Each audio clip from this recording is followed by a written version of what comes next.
Okay, this is lecture number 20 of digital logic design और इसमें chapter number 5 start हो रहा है। बुक का जो चैप्टर नंबर 5 है MSI एंड PLD कंपोनेंट्स। ये छोटा सा लेक्चर है, मैं आपको इसको थोड़ा ओवरव्यू दे देता हूँ कि इसमें क्या क्या है। पहले इसमें MSI और PLD कंपोनेंट्स का थोड़ा इंट्रोडक्शन है। पहले MSI का बताया हुआ है और थोड़ा PLD का बताया हुआ है। उसके बाद डिकोडर क्या होता है, डिकोडर का बारे में बताया हुआ है। डिकोडर की ब्लॉक डायग्राम है। तो स्टेबल है डिकोडर का, 3 to 8 डिकोडर का। फिर एक एग्जांपल है डिकोडर की, उस एग्जांपल की सॉल्यूशन है। और डी मल्टीप्लेक्सर क्या होता है वो बताया हुआ है। डी मल्टीप्लेक्सर की डायग्राम हैं दो। और फिर एनकोडर क्या होता है, एनकोडर की ब्लॉक डायग्राम है। और फिर एक एंड प्रॉब्लम है, 3 to 8 लाइन डिकोडर का प्रॉब्लम 5.15। ठीक है, ये 4 पेजेस का ही लेक्चर है। ये जो लास्ट पेज लगा हुआ है ये जो है ना, ये इस लेक्चर का नहीं है, ये मैंने किसी और लेक्चर का, ये जिसने मुझे भेजा था उसने ये लगाया हुआ। तो ये DLD के किसी और लेक्चर का पेज है, लास्ट पेज। तो पेज नंबर 4 तक, यहीं तक जो है ना ये लेक्चर है। ठीक है, तो इसे स्टार्ट कर रहे हैं। चैप्टर नंबर 5 जो है MSI and PLD component. MSI का मतलब मीडियम स्केल इंटीग्रेशन है। तो इसे स्टार्ट करें। The circuit complexity of integrated circuits ICs has been classified as having 4 level of integrations. जो इंटीग्रेटेड सर्किट्स होते हैं उसके ये 4 लेवल ऑफ इंटीग्रेशन होते हैं। Small scale integration, medium scale integration, large scale integration और वेरी लार्ज स्केल इंटीग्रेशन। ठीक है, ये 4 लेवल्स हैं जो नंबर ऑफ गेट्स पे डिपेंड करते हैं कि किस में कितने गेट्स हैं। स्मॉल स्केल में कम गेट्स होते हैं, मीडियम में ज़्यादा होते हैं, लार्ज स्केल में और ज़्यादा होते हैं और वेरी लार्ज स्केल में और ज़्यादा गेट्स होते हैं। तो ये MSI कंपोनेंट्स जो हैं वो मीडियम स्केल इंटीग्रेशन कंपोनेंट्स होते हैं। तो medium scale integration components perform specific digital functions commonly needed in the design of digital systems. Specific काम करते हैं और क्या क्या करते हैं, ये एडर्स हो सकते हैं, सब्ट्रैक्टर्स हो सकते हैं, ठीक है, और कंपैरेटर्स, डिकोडर्स, इनकोडर्स, मल्टीप्लेक्सर्स, ये जो हैं इनके स्पेसिफिक काम होते हैं जो कि एक सर्टन काम के लिए यूज़ होते हैं। ये जो मीडियम स्केल इंटीग्रेशन कंपोनेंट्स हैं। और PLDs क्या होते हैं, programmable logic device is an integrated circuits with internal logic gates that are connected through electronic fuses. Programming the devices involve the blowing of fuses along the path that must be disconnected so as to obtain a particular configuration. PLD components जैसे होते हैं कि इसके अंदर internal fuses होते हैं। जैसे आपने लैब में यूज़ किया होगा ना कि एंड गेट्स और गेट्स हो, तो फिक्स गेट्स होते हैं। तो PLD कंपोनेंट्स ऐसे प्रोग्रामेबल लॉजिक डिवाइसेस होते हैं जिसमें हम उसको प्रोग्राम कर सकते हैं कि उसको उससे आपने क्या काम लेना है। ठीक है, तो एक सर्टेन फंक्शन के लिए उसको प्रोग्राम करते हैं। तो इंटरनल फ्यूजेस जो हैं वो ब्लो करके उसको जिस काम के लिए आपने कॉन्फ़िगर करना है उसके लिए आप प्रोग्राम कर लेते हैं। तो ये प्रोग्रामेबल लॉजिक डिवाइस होती है। ठीक है, डिकोडर जो है आप सबसे पहले डिकोडर करते हैं। ये एक MSI कंपोनेंट है। Decoder is a digital combinational circuit that converts binary information from n input lines to a maximum of 2 raised to n output lines. If the n bit decoded information has unused or don't care combinations, the decoder output will have fewer than 2 raised to n outputs. अच्छा, तो main इसका जो काम है वो ये है कि n output line input lines होती हैं और 2 raised to n output lines होती हैं। आप यहाँ पे देख लो कि अगर इसकी 3 इनपुट लाइंस हैं तो 2 raised to 3 8 जो है वो इसकी आउटपुट लाइन होंगी। 3 into 8 लाइन डिकोडर है। ठीक है, और अगर इसमें अनयूज या डोंट केयर कंडीशन हो तो फिर 2 से कम इसकी आउटपुट लाइन होती हैं। ठीक है, ट्रूथ टेबल बनाया हुआ। अब इधर आप एक चीज़ देख लो कि अगर एक्स वाई जेड इसकी 3 इनपुट्स हैं तो ये इसकी 8 आउटपुट्स हैं, जो कि 8 मिनटम्स जो होती है ना 3 इनपुट्स की, एक्स बार, वाई बार, जी बार, जो कि 0 कह सकते हो, 1 कह सकते हो, 2 कह सकते हो, 3 4 5 6 6 7 तक। तो ये इसकी आउटपुट्स होती हैं। ठीक है, और यही टेबल में बताया हुआ है कि अगर एक्स वाई जेड जो है 3 इसकी इनपुट्स हैं तो D0 का मतलब है कि ये D0 जो है ना ये ऐसी आउटपुट है जो कि बाइनरी 0 एक्स बार, वाई बार, जी बार, इसका D0 डाटा 0 जो है ना वो 1 होता है, बाकी सारी जो हैं ये 0 होती हैं। तो इसी तरह जो है वो D1 का मतलब है 0 0 1। ठीक है, इसी तरह D2 का मतलब जो है वो 0 0 0, जो 2 वाली आउटपुट है ये वो वाली आउटपुट है। ठीक है, तो D0 से लेकर D7 तक इसकी जो आउटपुट्स हैं ये उसका ट्रुथ टेबल बना हुआ 3 to 8 लाइन डिकोडर का, ठीक है। अच्छा, अब वो एक इस डिकोडर को इस्तेमाल करने का तरीका बता रहा है कि implement a full adder circuit with a decoder and 2 OR gates. तो चैप्टर नंबर 4 में हमने पढ़ा था कि बुलियन फंक्शन जो है वो सम जो है फुल एडर का वो इसके इक्वल होता है और कैरी जो है वो इसके इक्वल होता है फुल एडर का, ठीक है।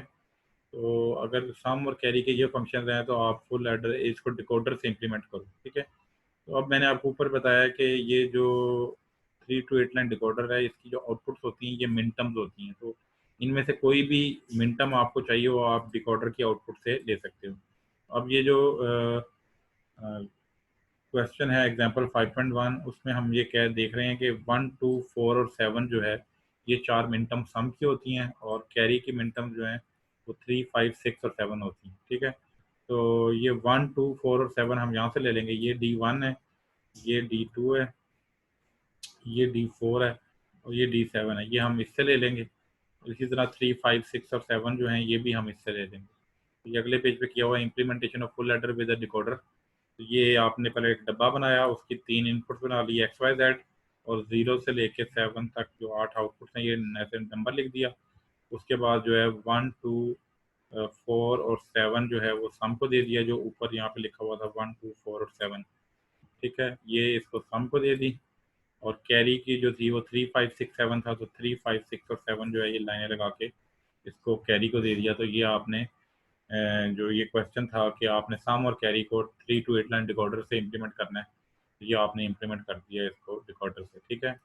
डी मल्टीप्लेक्सर क्या होता है? डी मल्टीप्लेक्सर भी डिकोडर की तरह ही होता है लेकिन इसमें एक एनेबल सर्किट होता है। Most IC decoders include one or more enable inputs to control the circuit operation. A decoder with an enable input can function as a demultiplexer. A demultiplexer is a circuit that receives information on a single line and transmits this information on one of the two raised to power n possible output lines. The selection of specific output line is controlled by the bit values of n selection lines. तो ये एक decoder with enable है। Decoder के साथ enable लगा दो, जब तक इनेबल 1 है तब तक सारी आउटपुट 1 होगी। जैसे ही इनेबल 0 होगा तो ये डिकोडर के तौर पे काम करेगा। तो ये एक किस्म का इसका ऑन ऑफ स्विच हो गया। इसी तरह ये भी कर सकते हैं कि इनेबल जो है इनेबल को हम इनपुट बना के ए और बी को सिलेक्ट लाइन बना सकते हैं और ए और बी के कॉम्बिनेशन से डिसाइड होगा कि कौन सी ये जो इनेबल इनपुट है वो किस आउटपुट पे आएगी, ठीक है। तो ये दो तरह के इनेबल्स हैं, एक तो डिकोडर विद इनेबल है और ये डी मल्टीप्लेक्सर है। इसमें इसमें इन दोनों में फ़र्क क्या है कि इसमें enable as a control switch के काम करता है और ये इसकी इनपुट लाइंस होती हैं, जबकि इसके अंदर इनेबल जो है वो इनपुट होता है और ये ए और बी जो है ये सिलेक्ट लाइंस होती हैं। ए और बी अगर 0, 0 होगा तो ई की वैल्यू D0 पे आएगी। ए और बी अगर जो है वो 0, 1 होगा तो ई की वैल्यू जो है वो D1 पे आएगी। इसी तरह जो ए और बी की वैल्यूज है उससे जो है डिसाइड होगा कि ई की वैल्यू जो है वो किस पे आ रही है, ठीक है। तो ये डी मल्टीप्लेक्सर है जो कि डिकोडर विद इनेबल होता है, ठीक है। इनकोडर क्या होता है? Encoder is a digital circuit that perform the inverse operation of a decoder. An encoder has 2 raised to power n input lines and n output lines. तो इनकोडर जो है ये डिकोडर का इन्वर्स होता है। इसके अंदर जो इसकी जो इनपुट लाइन है वो 2 raised to power n input lines होती हैं और आउटपुट जो है वो n होती हैं। जबकि आपने पीछे देखा होगा कि डिकोडर में इससे उलट होता है। ये पीछे डिकोडर में अगर देखो तो उसमें n इनपुट लाइंस होती हैं और 2 raised to power n unit output lines होती हैं। तो ये उससे उलट होता है, ठीक है। तो ये जो है वो इनकोडर हो गया। इनकोडर ये 4 to 2 लाइन इनकोडर है जिसमें 4 जो है वो इनपुट लाइंस हैं, 4 इनपुट लाइंस हैं और 2 आउटपुट लाइंस हैं, ठीक है। अच्छा, उसके बाद ये एक एग्जांपल है, एग्जांपल एंड प्रॉब्लम है 5.15, ठीक है। इसकी क्वेश्चन स्टेटमेंट ये नीचे लिखी हुई है कि a combination circuit is defined by following 3 Boolean functions. Design the circuit with 3 to 8 decoder and 3 OR gates, ठीक है। अब एक कॉम्बिनेशनल सर्किट है, उसके ये 3 फंक्शंस गिवन है, ये 3 फंक्शंस गिवन है। तो कहते हैं इसको 3 to 8 लाइन डिकोडर से बनाओ और जो है वो इसमें 3 OR गेट्स लगा के इसको इम्प्लीमेंट करो। तो अब सबसे पहला काम तो ये करना है कि ये इसकी मिन टर्म्स पूरी करनी है। मसलन ये पहला फंक्शन है ना, ये वाला, इसके अंदर एक्स बार वाई बार जी बार तो कंप्लीट मिन टर्म है, लेकिन एक्स जी जो है ना, ये इसके अंदर वाई मिसिंग है। तो हम इसको 1 से मल्टीप्लाई कर सकते हैं, क्योंकि किसी भी बाइनरी फंक्शन, बुलियन फंक्शन को अगर हम 1 से मल्टीप्लाई करें तो उससे कोई फर्क नहीं पड़ता। तो 1 जो है वो वाई प्लस वाई बार को हम 1 लिख सकते हैं। तो एक्स एक्स जी वाई प्लस वाई बार से मल्टीप्लाई कर दिया, वाई प्लस वाई बार जो है वो 1 होता है, और 1 से मल्टीप्लाई करने से कोई फर्क नहीं पड़ता। तो वाई प्लस वाई बार से मल्टीप्लाई किया तो जो दूसरी टर्म है उसको अंदर इससे मल्टीप्लाई कर देंगे, तो एक्स वाई जी, ये एक्स वाई जी बन जाएगा, और ये एक्स वाई बार जी बन जाएगा। तो ये दो इसके साथ मिन टर्म्स ऐड हो जाएंगी, जो कि 0, 7 और 5।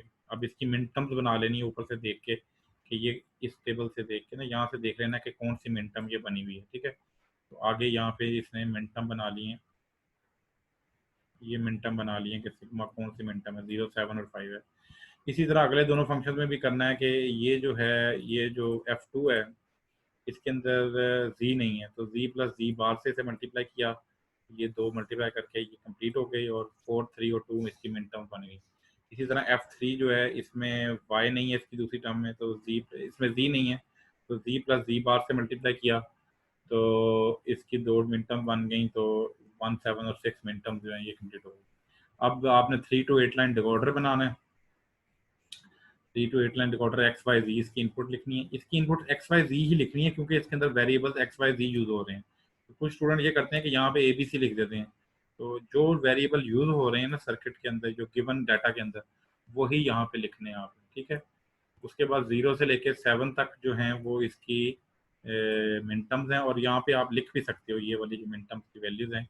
एक्स बार वाई बार जी बार 0 है, एक्स बार वाई बार जी जो है 1 है, इस तरह यहाँ पे लिख भी सकते हो।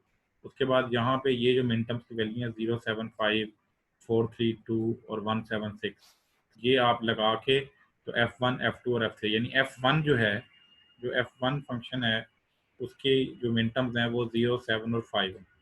तो 0, 7 और 5 जो हैं वो इन लाइनें लगा के F1 को दे दिया। इसी तरह F2 जो है उसकी 4, 3 और 2 हैं मिन टर्म्स, तो 4, 3 और 2 जो है वो इसको दे दिया F2 को। इसी तरह जो F3 है वो उसमें 1, 7 और 6 आता है, तो 1, 7 और 6 जो है वो F3 को दे दिया। तो ये तीन और गेट्स लगा के और 3 to 8 लाइन डिकॉर्डर लगा के हमने इस फंक्शन को इम्प्लीमेंट कर दिया, ठीक है। तो यहाँ तक ये लेक्चर नंबर 20 है। तो इसके पहले 4 पेजेस ही हैं, लास्ट पेज जो पेज नंबर 5 है वो किसी और लेक्चर का लगा हुआ है, ठीक है। तो ये एक लेक्चर है, और नेक्स्ट टाइम हम अगला लेक्चर करेंगे 21 लेक्चर, तो उसमें हम करेंगे ये लास्ट में। मैं फिर बता दूँ यहाँ तक ही करना है इसको, यहाँ तक ही करना है, इसी तक ये प्रॉब्लम तक, ठीक है। ये अगला जो पेज है, आखिरी पेज जो है, ये किसी और लेक्चर का है, मुझे पता नहीं किस लेक्चर का आपने डाला हुआ है, ठीक है। तो दिस इज लेक्चर नंबर 20, यहाँ पे ख़त्म कर रहे हैं। Thank you.